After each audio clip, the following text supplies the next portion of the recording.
malam hari ini saya boleh kembali melayani Bapak Ibu, dan ini adalah satu privilege buat saya. Kalau saya boleh menyampaikan renungan di hari yang agung ini, di Jumat Agung ini, in the Good Friday, untuk memperingati perayaan Jumat Agung. Bapak Ibu, pada hari ini, di mana-mana, di seluruh dunia, semua orang memperingati kematian Kristus. Dan kalau Bapak Ibu perhatikan di dalam kalender, ada banyak hari Jumat. Tapi Jumat ini adalah Jumat yang istimewa, sehingga disebut Jumat Agung. Tetapi jika kita melihatnya, sepertinya bertolak belakang dengan apa yang terjadi pada hari Jumat yang kita rayakan hari ini. Sebab pada hari itu, seorang anak manusia yang tidak bersalah, bahkan tidak berdosa, diperlakukan seperti seorang penjahat besar yang disiksa sampai pada hukuman yang paling terkutuk, sampai pada hukuman yang paling berat. Kelihatannya bertolak belakang, sebab peristiwa yang diperingati itu adalah peristiwa yang tragis, peristiwa yang miris. Anak manusia dihina, diolok-olok, diludahin, dipukul, disesah, didera, disiksa, dicambuk sebagai seorang penjahat besar yang harus menanggung hukuman yang terdahsyat, yang harus menanggung hukuman yang terberat, bahkan disalib, yang pada masa itu adalah hukuman yang paling berat. Bapak Ibu, disebut agung, atau arti lainnya adalah besar, megah, mulia. Dan memang dari kacamata iman Kristen, inilah satu peristiwa besar. Yesus lahir ke dunia di kota Bethlehem. Tetapi kalau dia tidak pernah melewati jalan yang penuh dengan penderitaan, Via Dolorosa, yang membawanya sampai ke Bukit Golgota, yang membawanya sampai ke Bukit Kalvari, kelahirannya tidaklah ada artinya apa-apa. Kematian Yesus merupakan sesuatu yang luar biasa, sesuatu yang besar, dan patut untuk dimegahkan, karena disebut Jumat Agung. Kematian Yesus adalah bukti dari ketaatannya kepada Allah. Satu ketaatan yang tidak bersyarat, unconditional submission, unconditional obedience, ketaatan yang tak bersyarat, dan dia taat sampai mati di kayu salib. Bapak Ibu, kematian Yesus dalam ketaatannya adalah kematian yang ditakuti oleh musuh besarnya, yaitu kuasa kegelapan, dan ditakuti oleh musuh besarnya, yaitu oleh iblis, oleh setan, dan semua pengikutnya, yang pada mulanya berharap untuk menyamai Allah, untuk disembah. Bapak Ibu masih ingat akan pemberontakan Lucifer yang terjadi di surga? Bapak Ibu, sebelum manusia diciptakan, penyembahan itu sudah ada di surga. Surga penuh dengan pujian dan penyembahan. Surga gegap gembita. Surga dipenuhi dengan pujian dan penyembahan dari para malaikat Tuhan. Dan Bapak Ibu tahu siapa pemimpin dari paduan suara surgawi, Bapak Ibu? Bapak Ibu tahu siapakah worship leader pertama yang Tuhan beri mandat untuk memimpin pujian dan penyembahan itu? Ya, dia adalah Lucifer. Bapak Ibu, Lucifer ini diserahin Tuhan sebagai malaikat Tuhan yang pandai bernyanyi dan bermusik. Bapak Ibu nanti bisa membacanya di dalam kitab Yesaya pasal yang ke-14 ayat 11a. Dan dari terjemahan Bible Basic English, di situ dikatakan pada Lucifer terdapat banyak melekat instrumen musik. Maka tidak heran kalau Tuhan mempercayakannya menjadi pemimpin pujian dan penyembahan di surga. pemimpin paduan suara sorgawi. Dan di dalam tugasnya, Lucifer tidak perlu berteriak-teriak untuk memanggil penghuni sorga, untuk berkumpul dan menyembah Tuhan. Tapi dengan kepakan sayapnya, maka terdengarlah puji-pujian yang indah di sorga, dan seisi dunia sujud menyembah Tuhan. Oh, luar biasa. Dia malaikat yang sempurna dan harismanya luar biasa. Ia pun juga memiliki kekaguman penghuni surga yang lainnya. Dan Allah pun memberi dia kedudukan yang dekat dengan tahtanya. Bapak Ibu, Lucifer ini dikatakan memiliki pengikut yang banyak. Dan dia dikatakan tidak bercela di dalam tingkah lakunya sejak dari penciptaannya sampai terdapat kecurangan padanya. Sampai satu saat dia berkata, aku hendak naik ke langit, aku hendak mendirikan tahta dan mengatasi bintang-bintang, dan aku hendak duduk di atas bukit pertemuan jauh di sebelah utara. Aku hendak naik mengatasi ketinggian awan, aku hendak menyamai yang maha tinggi. Dan ketika Lucifer ingin menyamakan diri dengan Tuhan dan dia ingin disembah, maka Tuhan menghukumnya dan melemparnya ke dunia orang mati dan ke tempat yang paling dalam di liang kubur. Ke tempat di mana tidak ada lagi pujian dan penyembahan, ke tempat yang namanya the place without the praise of God. Nah, Bapak Ibu, melalui instrumen yang melekat pada dirinya, Lucifer seharusnya menyembah Tuhan. Lucifer yang seharusnya menyembah Tuhan, akhirnya ia ingin pun menyamai Tuhan, dan ia pun ingin disembah sama seperti Tuhan. Sehingga akhirnya ia berdosa dan Tuhan menghukumnya dan melemparnya ke tempat di mana tidak ada lagi pujian dan penyembahan. Itulah Lucifer. Itulah kuasa kegelapan. Itulah iblis, setan, dan pengikut-pengikut. Bapak Ibu, kematian Yesus di dalam ketaatannya adalah kematian yang ditakuti oleh iblis, oleh setan, dan oleh semua pengikutnya. Bapak Ibu, dengan kesediaan Yesus mati di kayu salib, dan di dalam ketaatannya yang tanpa celah, Yesus menunjukkan bagaimana seharusnya makhluk ciptaan itu menghormati penciptanya dan taat pada penciptanya. Kematian Yesus di dalam ketaatannya secara tidak langsung menampar setan dan memukul iblis yang karena pemberontakannya, karena pengkhianatannya kepada Allah, dan dia dibuang dan menjadi musuh Allah. Jadi Bapak Ibu, dengan kematian Kristus di atas kayu salib karena ketaatannya, maka terjadilah perubahan yang sangat fundasional, perubahan yang sangat mendasar di seluruh alam semesta ini. Bapak Ibu perhatikan, ketika manusia pertama jatuh dalam dosa di Taman Eden, Alkitab menceritakan manusia kehilangan kemuliaan Allah. Roma pasal 3 ayat 23, firman Tuhan mengatakan, demikianlah firman Tuhan, karena semua orang telah berbuat dosa dan telah kehilangan kemuliaan Allah. Dan di satu sisi yang lain, manusia tidak lagi bisa berinteraksi dengan surga.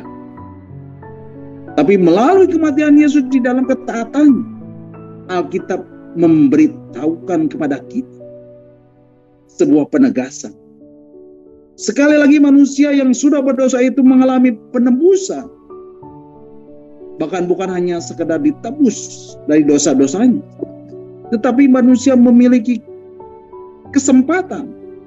Manusia diberi hak untuk hidup sebagai anak-anak Allah. Yohanes pasal 1 ayat 12 mengatakan, demikianlah firman Tuhan. Tetapi semua orang yang menerimanya diberinya kuasa supaya menjadi anak-anak Allah, yaitu mereka yang percaya di dalam namanya. Bapak Ibu, peristiwa terkoyaknya tirai bait suci yang memisahkan antara ruang kudus dan ruang maha kudus dari atas sampai bawah menjadi sebuah perlambang bahwa Tuhan berkehendak membawa setiap kita, Bapak Ibu Saudara dan saya, yang selama ini tidak bisa berinteraksi dengan Bapa, kembali memiliki keterhubungan dengan Bapa di sorga dan kembali berinteraksi dengan Bapa. Karena penebusan di dalam Kristus, karena tubuh dan darahnya yang telah tercurah di kayu salib, itu telah menjadi korban keselamatan yang sempurna. Itu telah menjadi korban keselamatan yang sangat mahal harganya. Itu telah menjadi korban keselamatan yang tidak bercacat dan tidak bernoda, yang membawa kita kembali memiliki keterhubungan dengan Bapa, yang membawa kita kembali memiliki keterhubungan dengan realita keberadaan Bapa, dengan realita kehadirannya, dengan realita hadiratnya, dengan realita hadirnya Tuhan di dalam hidup kita. Haleluya. Bapak Ibu, di dalam kesempatan malam hari ini, secara khusus saya mau mengajak Bapak Ibu untuk merenungkan bagian-bagian firman Tuhan lewat cuplikan film The Passion of the Christ. Satu rangkaian peristiwa yang Yesus alami sebagai anak manusia ketika ada di atas muka bumi ini. Beberapa jam persis sebelum kematiannya di atas kayu salib dan di dalam ketaatannya kepada Bapa ketika melakukan kehendaknya. Mari Bapak Ibu, kita akan melihat tayangan filmnya.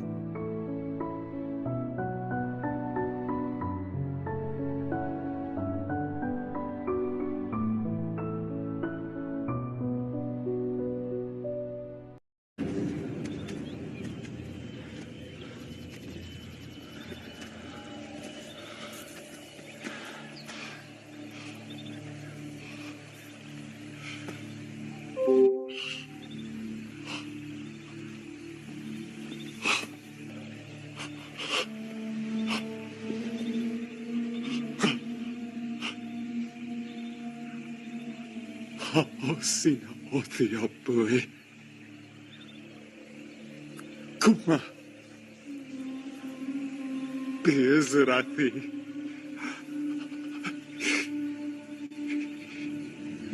Shapreni meresheta she. Tomonu alai.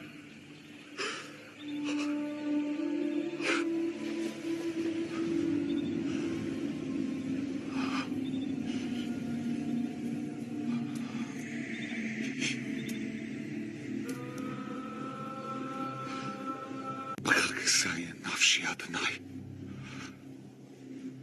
Prakasiti.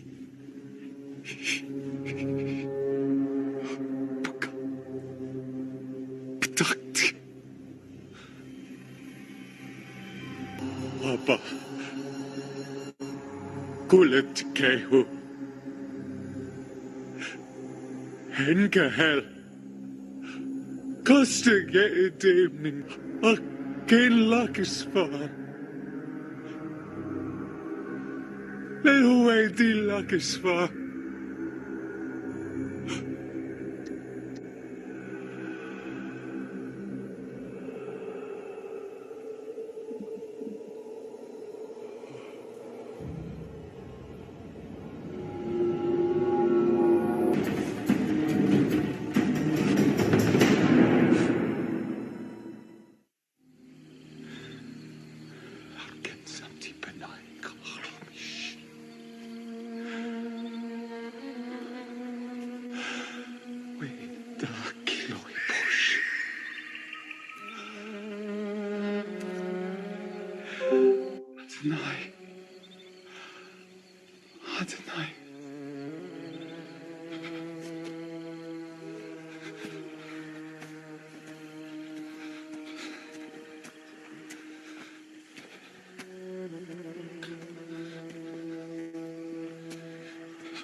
كيف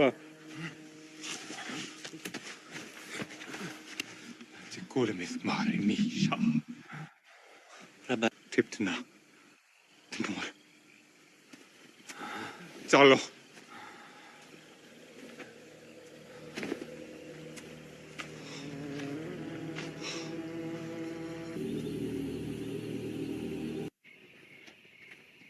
من تم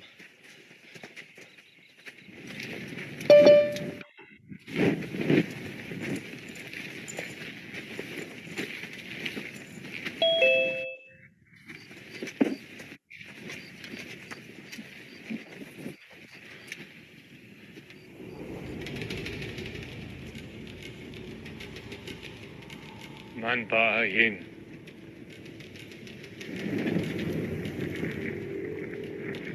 نحن باين يشوى من سارت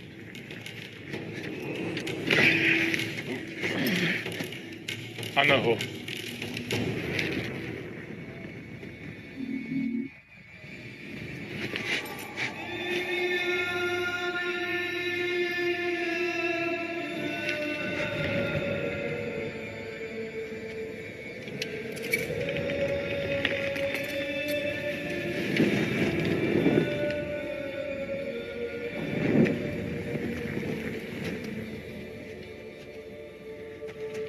شنان ربان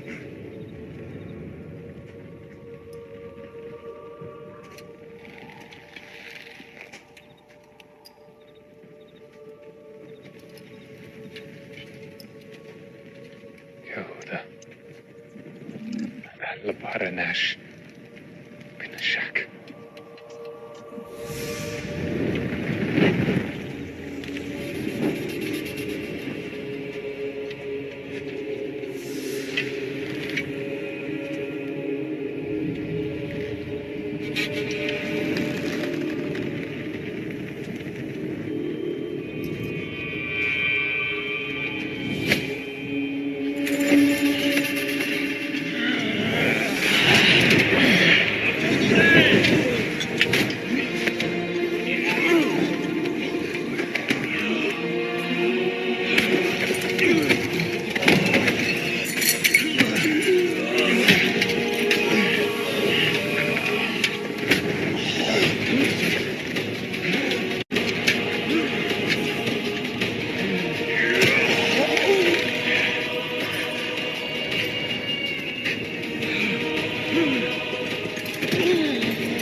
كيف ثيبلي كل دي هلا كروفا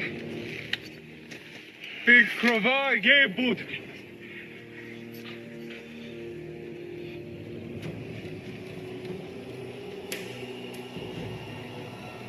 ثيبلي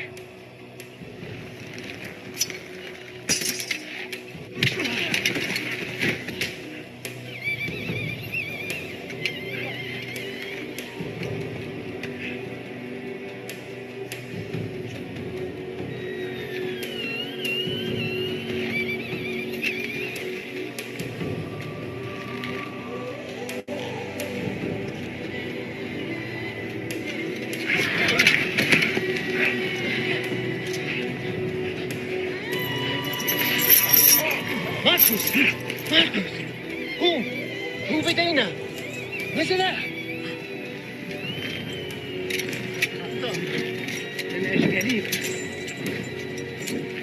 ماشي أنت لحظك حتى خلي الله لك عينك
Haleluya. Terpujilah Tuhan kita, Yesus Kristus, yang telah rela mengorbankan nyawanya untuk menebus dosa manusia. Bapak Ibu, itulah satu rangkaian peristiwa yang Yesus alami sebagai anak manusia ketika ada di atas muka bumi ini. Beberapa jam persis sebelum kematiannya di atas kayu salib dan di dalam ketaatannya kepada Bapa ketika melakukan kehendak. Nah Bapak Ibu, di dalam Injil Matius pasal yang ke-26 ayat yang ke-36 sampai Injil Matius 27 ayat yang ke-56, di situ dikatakan Yesus berada di sebuah taman yang bernama Getsemani. Lalu Yesus berkata kepada Petrus, Yohanes dan Yakobus, hatiku sangat sedih, sepertinya mau mati rasanya. Tinggallah di sini dan berjaga-jagalah dengan aku. Maka ia maju sedikit, lalu sujud dan berdoa katanya, ya Bapakku, jikalau sekiranya mungkin, biarlah cawan ini lalu daripada aku. Tetapi janganlah seperti yang ku kehendaki, melainkan seperti yang engkau kehendaki. Kemudian Yesus mendapati ketiga muridnya sedang tidur. Dan ia berkata kepada Petrus, tidakkah kamu sanggup berjaga-jaga 1 jam dengan aku? Berjaga-jagalah dan berdoa, supaya kamu jangan jatuh ke dalam pencobaan. Roh memang penurut, tetapi daging lemah. Lalu Yesus pergi untuk kedua kalinya dan berdoa katanya, ya Bapakku, jikalau cawan ini tidak mungkin larut, kecuali apabila aku meminumnya, jadilah kehendakmu. Lalu Yesus mendapati ketiga muridnya sedang tertidur. Kemudian Yesus pergi untuk ketiga kalinya dan berdoa dan mengucapkan doa yang itu juga. Bapak Ibu, setelah Yesus berdoa di Taman Getsemani, kemudian Yesus ditangkap oleh serombongan orang yang membawa pedang dan pentung yang disuruh oleh imam-imam kepala dan tua-tua bangsa Yahudi, dan dihadapan kepada imam-imam kepala dan mahkamah agama. Kemudian mereka membawanya menghadap Kayafas, seorang imam besar, supaya ia dihukum mati. Tetapi mereka tidak memperoleh kesalahan sedikit pun, walau tampil banyak saksi dusta. Dan akhirnya ketika hari mulai siang, Yesus dihadapan kepada Pilatus, seorang wali negeri itu. Dan Pilatus pun tidak mendapati kesalahan sedikit pun, sehingga Yesus pantas dihukum mati. Katanya, tetapi kejahatan apakah yang telah dilakukannya? Namun mereka semua berseru, ia harus disalibkan. Ia harus disalibkan. Ia harus disalibkan. Bapak Ibu, pada masa itu telah menjadi kebiasaan bagi wali negeri untuk membebaskan satu orang hukuman pada tiap-tiap hari raya itu, atas pilihan orang banyak. Dan oleh hasutan imam-imam kepala dan tua-tua, orang banyak bertekad untuk meminta supaya Barabas dibebaskan dan Yesus dihukum mati. Lalu ia membebaskan Barabas bagi mereka, tetapi Yesus disesatnya, lalu diserahkannya untuk disalibkan.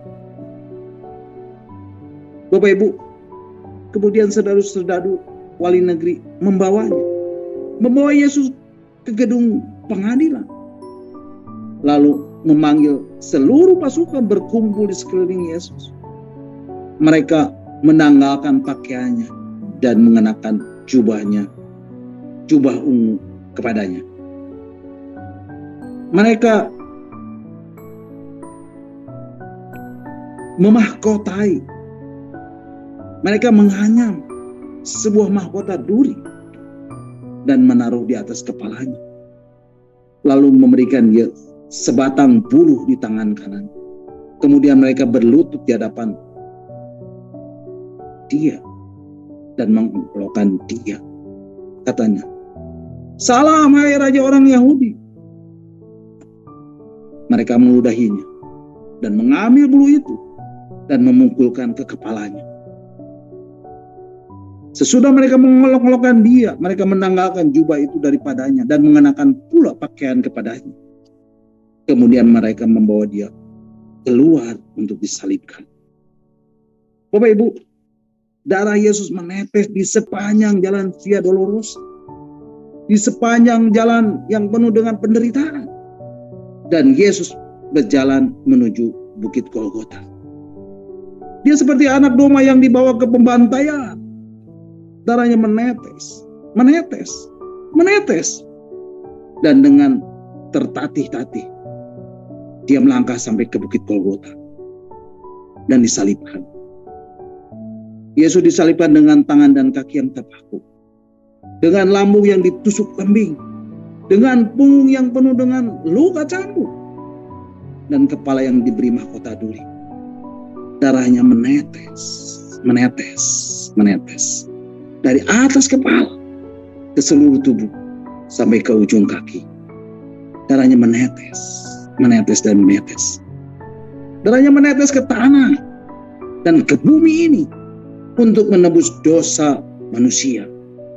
Dosa Bapak Ibu Saudara dan saya yang hidup di muka bumi ini atas hukuman maut dan kematian. Bapak Ibu, inilah karya terbesar dari pengorbanan Yesus untuk menebus dosa kita dan menyelamatkan kita dari upah dosa, yaitu maut.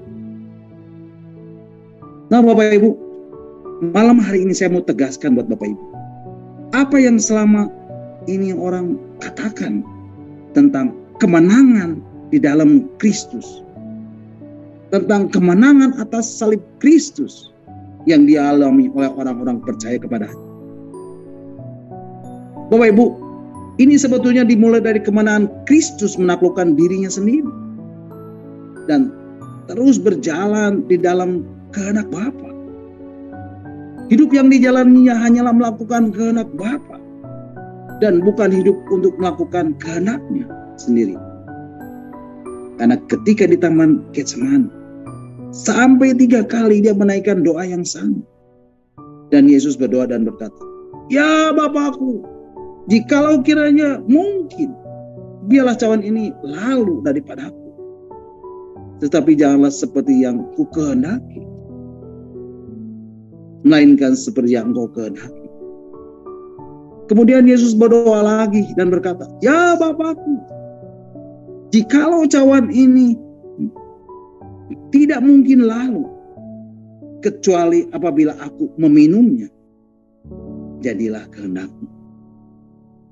Kemudian Yesus untuk 3 kalinya berdoa dan mengucap doa yang itu juga.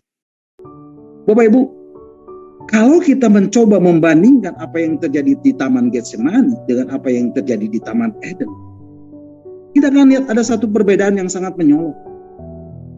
Di Taman Eden kita mendapati manusia pertama justru memiliki niat mengikuti arahan yang disampaikan oleh si ular untuk mengambil posisi yang bukan haknya atau tidak boleh dipegang oleh manusia.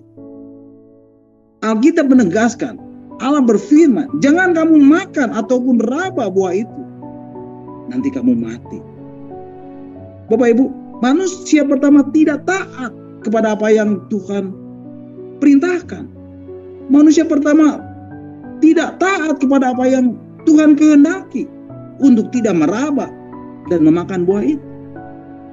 Tapi kalau kita melihat apa yang terjadi di Taman Getsemani, Yesus berketetapan untuk tetap melakukan apa yang Allah Bapa kehendaki dan bukan kehendak dirinya. Bapak Ibu, Yesus terus belajar melangkah dan mengikuti kehendak Bapa.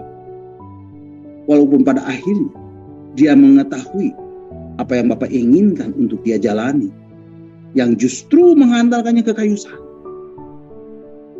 Tetapi Alkitab memberi penegasan, karena ketaatannya, maka walaupun Yesus harus mati di kayu salib, tapi pada hari yang ketiga, kuasa kebangkitan dicurahkan dan membangkitkan Yesus kembali. Dan bukan hanya membangkitkan Yesus dari antara orang mati, Alkitab juga memberikan penegasan kepada kita. Bapa di surga mempermuliakan Dia dan menundukkan Yesus di sebelah kanannya di surga. Mengaruniakan kepada yang nama di atas segala nama, sehingga di dalam nama Yesus semua kuasa yang ada di langit, di bumi, dan di bawah bumi tunduk dalam nama itu. Bapak Ibu, inilah yang saya mau tegaskan buat Bapak Ibu. Kitab Filipi pasal 2 ayat yang kelima. Mari Bapak Ibu kita akan bacanya. Filipi pasal yang kedua ayat yang kelima. Dengan jelas memberikan penugasan. Paulus berkata, hendaklah kamu dalam hidupmu bersama menaruh pikiran dan perasaan yang terdapat juga dalam Kristus Yesus. Bapak Ibu, ketika Yesus berjalan sebagai anak manusia di atas muka bumi ini, Alkitab memberi penegasan. Yesus selalu hidup sebagai anak yang taat. Ia terus melangkah, mengikuti tuntunan dan arahan Roh Kudus. Bahkan ketika Roh menuntun dia ke padang gurun, Yesus tetap taat. Ketika Roh menuntun dia untuk naik ke atas kayu salib, Yesus terus melangkah dalam ketaatan mutlak. Itu sebabnya Alkitab memberi penegasan. Yesus dikaruniai nama di atas segala nama, sehingga di dalam namanya semua kuasa di langit, di bumi, di bawah bumi harus tunduk. Dan saya yakin prinsip yang sama akan berlaku juga atas kita. Bapak Ibu, ayo tinggalkan manusia lama kita yang selama ini terus mengejar realita kita sendiri. Kalau selama ini kita terus mengejar apa yang menjadi agenda kita pribadi, ini saatnya kita belajar seperti Yesus. Mari kita melipat lutut kita dan kita berkata, Bapa, bukan kehendakku yang jadi, kehendak-Mu lah yang jadi. Bapak Ibu, ketika Bapak Ibu mengambil sebuah sikap, aku berketetapan dalam hidup untuk terus menundukkan diri, untuk terus melangkah, untuk terus mengikuti tuntunan Roh, sama seperti Yesus, maka Bapak Ibu akan mendapati ketika Bapak Ibu harus melangkah, mengikuti tuntunan dari Roh, dan kalau Bapak Ibu mendapati harus melangkah, mengikuti tuntunan Roh yang membawa Bapak Ibu masuk ke berbagai pengalaman yang tidak enak, ketahuilah, ketika Bapak Ibu dibawa oleh Roh masuk ke padang gurun, Bapak Ibu akan mendapati di padang gurun, sebagaimana Yesus menaklukkan iblis, Bapak Ibu juga akan alami. Ada banyak perkara-perkara besar, ada banyak mukjizat-mukjizat yang akan terjadi di dalam hidup Bapak Ibu. Kenapa Bapak Ibu? Karena setiap kali melangkah di dalam ketaatan, akan selalu ada langit yang terbuka di dalam diri Bapak Ibu. Dan ketika Bapak Ibu terus mengalami pengalaman langit yang terbuka di dalam diri Bapak Ibu, percayalah, di dalam diri Bapak Ibu akan selalu ada aliran air hidup. Dan sebagai akibat adanya aliran air hidup dalam diri Bapak Ibu, akan ada banyak mukjizat, akan ada banyak perkara-perkara besar yang akan mulai terjadi, yang akan mulai berlaku dalam hidup Bapak Ibu. Bapak Ibu, biarlah melalui kebenaran firman Tuhan malam hari ini, kita pun boleh memiliki pikiran dan perasaan yang sama seperti Kristus di dalam hidup kita. Memiliki ketaatan yang tidak bersyarat, dan terus mengikuti dan melakukan apa yang menjadi kehendak-Nya, dan bukan melakukan apa yang menjadi kehendak kita, apalagi agenda pribadi kita. Untuk terus kita bisa berinteraksi dengan Bapa di sorga, untuk terus memiliki keterhubungan dengan Bapa di sorga, untuk terus memiliki keterhubungan dengan realita keberadaannya, realita keberadaan Bapa, untuk terus memiliki keterhubungan dengan realita kehadirannya, untuk terus memiliki keterhubungan dengan realita hadirat, untuk terus memiliki keterhubungan dengan realita hadirnya Tuhan di dalam hidup ini, dan untuk terus mengejar hati Tuhan, untuk terus mencintai Tuhan, untuk terus memuji, menyembah, dan memuliakan Tuhan. Amin. God bless you all. Bapak Ibu, mari kita tundukkan kepala dan kita akan berdoa.